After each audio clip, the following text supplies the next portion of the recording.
All right, ladies and gentlemen, Arthur Moats Show Week 2, man. We got the Pittsburgh Steelers against the Denver Broncos, Sunday, 1 o'clock. Obviously, the Broncos are coming in after a tough Monday night loss to the Tennessee Titans, man. Coming in 0-1, second-year head coach in Vic Fangio.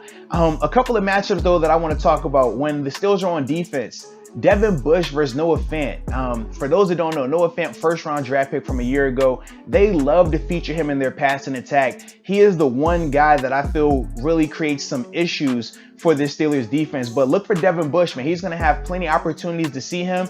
And he, in terms of Noah, is more of the traditional body type for tight end. Whereas in week 1 with Evan Ingram, he was more of a receiver type in terms of his body frame and things like that. So that's going to be the matchup that I definitely think we should all be tuned into. The second matchup, though, that, man, I really think that we need to focus on from a defensive standpoint, Joe Hayden and Steven Nelson against this trio of young wide receivers for the Denver Broncos. When you're looking at Jerry Jeudy, Cortland Sutton, and obviously KJ Hamler, I think all three of those guys, when healthy, can present some challenges, man. But look for Joe and Steven to play an extremely pivotal role, man. Obviously, they had a little bit of a hiccup in week 1 against the Giants, but I look for them to win that matchup, man. If they can minimize those guys' impact in the passing game, I think, man, that the Steelers defense will really be able to have a lot of success, especially when our D-line gets to go against that offensive line from the Denver Broncos.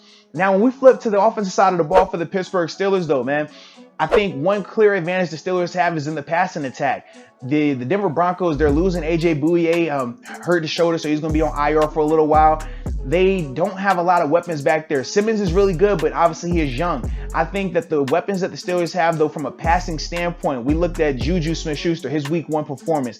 Chase Claypool, man, had a big-time catch on Monday night. James Washington, Deontay Johnson. I think that all of those guys are going to have the advantage, man, when it comes to them going against that Broncos secondary. Then when you factor in your tight ends, Vance McDonald and Eric Ebron, I just think that the passing attack is going to be too much for that Denver Broncos defense. Now, the second matchup on offense that does make me a little bit concerned. This is our concern. Our offensive line minimizing the impact of Jarrell Casey and Bradley Chubb. We know in week 1, our offensive line got off to a slow start, and then they kind of got banged up towards the end of the game. They're potentially going to have 2 new starters in there on the right hand side of the ball come Sunday.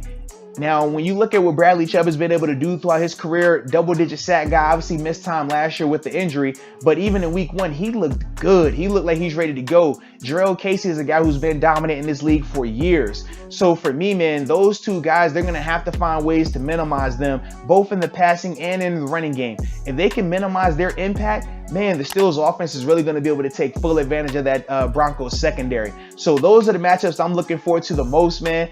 Definitely appreciate y'all for tuning in. And until next time, peace.